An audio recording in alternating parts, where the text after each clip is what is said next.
Welcome back to Geriatric Alpha Runt Productions. My name is Garp, here across all the major platforms of YouTube, TikTok, Instagram, Facebook. You name it, we're doing it. We're trying to make this into something. As I always mention, I got a young man who's helping me to optimize stuff. And if you can like, subscribe, comment, do the things we need you to do to help us to grow the station, maybe we can monetize this thing and make something of it. So help us out, will you? And today I have a special guest. As always, I like to pick from my jiu-jitsu crowd, and I have Ryan Zolper here today. How are you, bud? Great. I'll correct you, Ryan Zolper. Zolper. Okay. You know what? I think I wrote it wrong on the thing there too.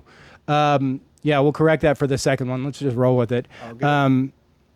It's always interesting because it seems like that happens to me a lot with Arash and with Yeppy, and like I never knew how to pronounce the last name it's after the age all of the these. internet. We just read people's names. I mean, We don't say them sincerely, as it's much, like yeah. embarrassing almost. So Ryan is also a purple belt here at Lake Travis Six Blades. And I'd just like to ask you about your jiu-jitsu journey. How long has it been going, and where'd you start, all that good stuff? Yeah, I've been training about 5 years, all in Austin. Okay. I lived in North Austin previously, and I started training at Fight Factory, where the Tackett brothers and the head coach is Rodrigo Cabral. Okay. And I trained there for about a year and a half. It was kind of a love-hate thing. Like, I had a lot of fun, but I got the crap beaten out of me all the time. I can curse as much as I want. Sure, absolutely. I got the fuck beaten out of me by everyone there. So I was like, maybe I'll get my blue belt and then I'll quit. We'll see how it goes. But I ended up moving out here, and Victor and Steve opened their gym about 2 weeks after I moved. And I live right around the corner, so I was like, I can't not go check it out. There was like 10 members. I loved it there, so I ended up training at both places for a little while and started getting more into competing. Got my blue belt. Ended up leaving Fight Factory just because I didn't want to drive there anymore, but ended up at a place I'm really happy with and have been competing a lot up until my injury. But now it's not a love-hate. It's definitely a love thing, and I'm looking forward to getting back to it. So how long did you spend at white belt about? Pretty long, 2.5 years actually. Okay. And which a year of that was at Six Blades. Okay. And then if you don't mind me asking, how long were you at blue belt? I mean, I could probably do the math based on like how long you said your year and a journey's been half, going. I think. Okay. Yeah. And the folks don't know, but recently you were injured. How about you tell us what happened there? Yeah, full ACL tear. So I'm 10 weeks post-surgery right now. And when it happened, did you know? I mean, like it was like a move, and you're just like, oof. Yes, like I yelped and I injured and I went down. The roll was over. I got up pretty quickly. I limped off the mat and I thought I overreacted. I was like, I'm going to be fine. Went to the orthopedic like 2 days later. I was walking normally, but I was like, I should get it checked out. And he did what's called like a laxicity check, where they basically see how much movement there is in your knee. And he said, I'm concerned it's your ACL. And I was thinking, this guy's stupid. He wants to do a surgery because that's what doctors do. He was a really young surgeon too. He was like probably the same age as me. And I was like, whatever, I'll get the MRI. So I went to the MRI place and I was joking with the nurses. I was like, there's not going to be anything going on. Turns out didn't have an ACL anymore. Oh my gosh. Yeah. So what did the surgery then consist of? They go in and they reattach it, or what?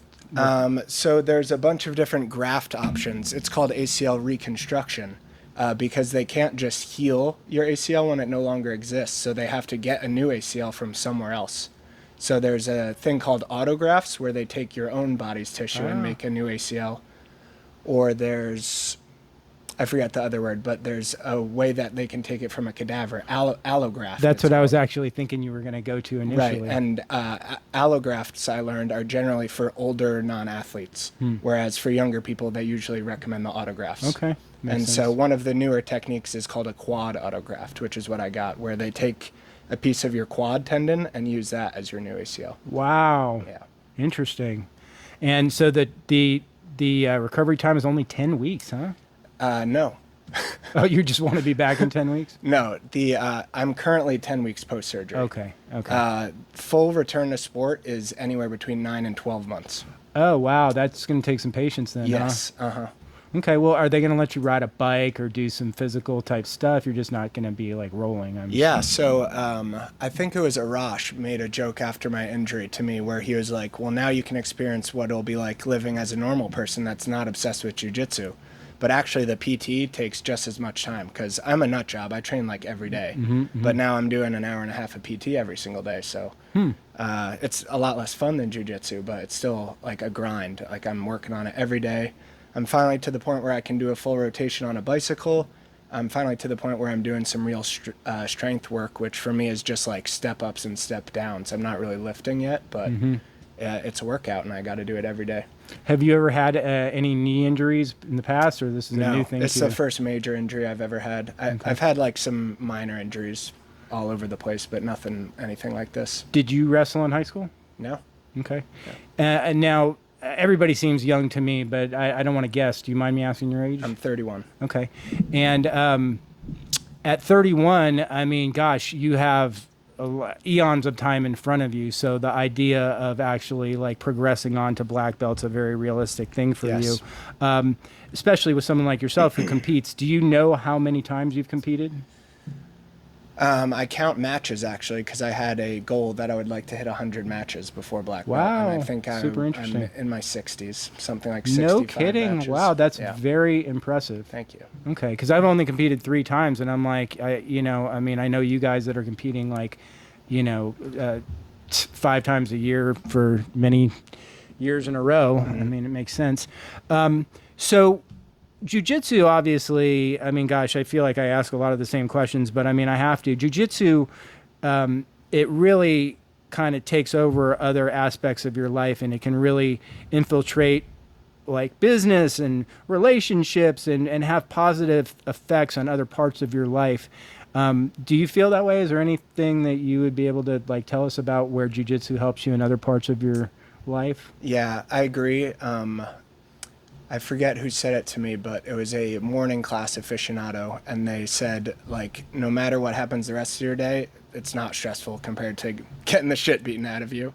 And I think that's very true, especially in my corporate life, high stress environment, and it just brushes right off me because it's a lot better than getting smashed. Right. And, I mean, it's a hard thing to do. It's like a lot of things. If it was easy, a lot of people would do it. It's a very humbling type of a thing. I think that's why so many people don't start, is because the starting is the hardest part.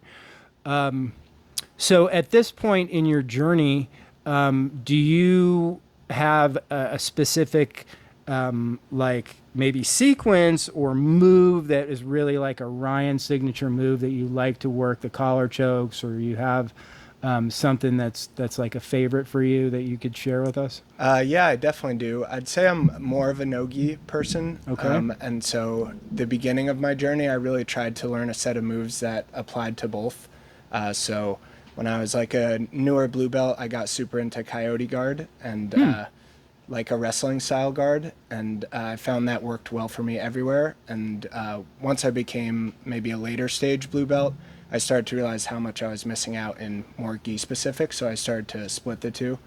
But I started doing jiu-jitsu for self-defense, so I always try to like be on top and stay wrestling focused and stay in control the whole time.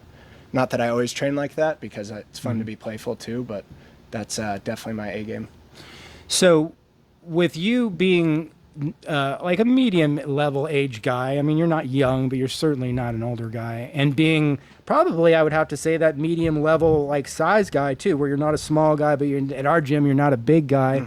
Do you have like, I'm kind of asking you to bear yourself out, but I mean, is there anything that like for you is hard or you don't like doing? Like maybe you don't like going with somebody who's smaller and fast, or you don't like somebody going with somebody who's big. I know that for me, being an older guy, my biggest thing is just trying to keep up with people, because it's like I feel like they're able to run circles around me, and I'm just trying to keep up a lot of the time. Is there anything that you like to focus on? Well, probably because of my post-injury bias, the biggest thing that pops into my head is like safety-wise, rolling with large people that are not highly skilled. I hate it. It's very dangerous. I try to avoid it. If it's someone like Victor or Arash, not a problem at all, but I've been hurt a lot of times by big, scary white belts that try too hard and don't control their body weight. And even before, I consider myself a young guy. I didn't really turn down a lot of roles, but I was always very weary about it. And definitely when I come back, even if it's not that soon, there's going to be, I'm going to have to be a lot more selective with the way I train and the partners that I decide to work with. You know, this is like the first like moment. Like I often have moments in these interviews where I'm like, oh, that was profound, because that resonates with me. And you know, it's not something necessarily that you like to vocalize. So when I look to someone who's got more skills and has been around longer than myself, and they vocalize something that I feel, but I'm afraid to say a lot, I just love it, because I mean, we've all been there where we've been the spazzy white belt, and you understand that like you don't know what you're doing. So sometimes the only thing to do is give a lot of effort and try hard, make these powerful movements to try and power out of things and stuff. And definitely been there now, where I'm at the point now where there's people I don't want to roll with anymore, because I'm afraid, because they're a lot bigger and they're trying really hard, and they see me as an opportunity to tap someone who's a higher rank. And I'm like, I just don't want to get hurt, because I hate to say it, I feel fragile. I'm hurt all the freaking time, dude. It's like, I feel like I'm never really not hurt. You know what I mean? Totally. So, you know, it's those kind of pearls of wisdom that I really love to get from people. Have you heard of the Boyd belt system? Jason Sr. talked about it. And maybe he's shared it with me, because I've conveyed at times, you know, the plight of trying. Age and weight. Yeah, it's just, it's like, I feel like, you know, I like everybody's kicking my ass. If I'm not letting a woman work, then I'm getting my ass kicked. There's never me letting someone work. I mean, very rarely.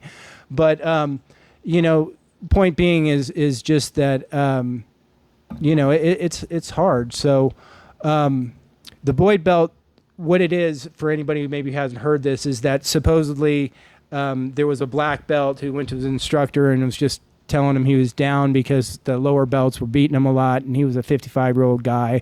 Maybe he was a lightweight or something like that. Marcelo Garcia. Was that who it was? Was the head instructor that made this up. And he said that for every 10 years, it should be notated as a belt color or rank, and every 20 pounds.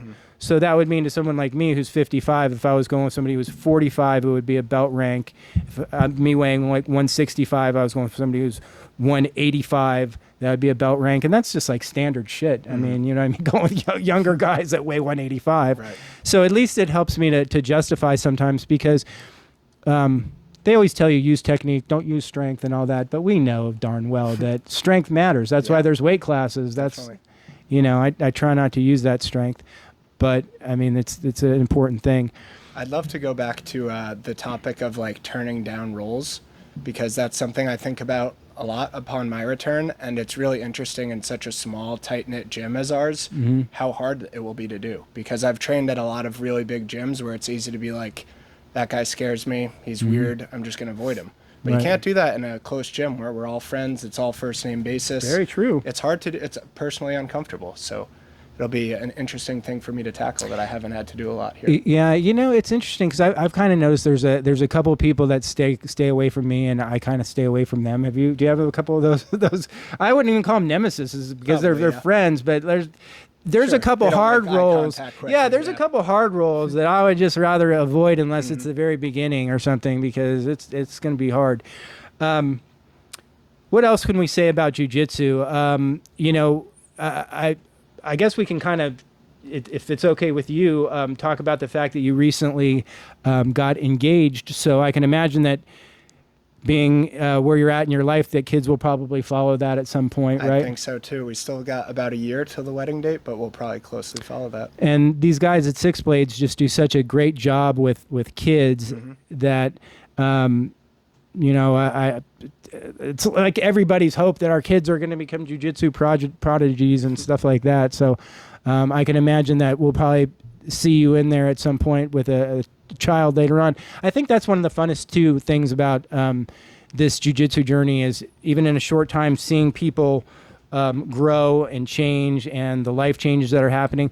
I mean, heck, when we started, even Victor, he was a star, but I think in the last 5 years his star has really risen to that top level. Definitely. And it's such a privilege to be a part of like a professional team, right? Agreed. I mean, isn't it almost like a dream come true? I mean, at this point we're all UFC fans and we're all fanboys of the stuff that we see, and then here we are rolling and rubbing elbows with these guys who are literally top of the food chain. Yeah, it's and pretty neat. Even though Austin's such a big jiu-jitsu town and has tons of gyms with well-known professionals in them, I've been to a lot of them, and none of the gyms are like ours, where any given person is rolling with Victor Hugo on any given day of the week. Typically, like you go to B Team, formerly known as B Team, it's the pros, it's the regulars. Like it's separated. Oh wow! You go to Fight Factory, the tackets are super nice, but unless they know you, they're not going to roll with you.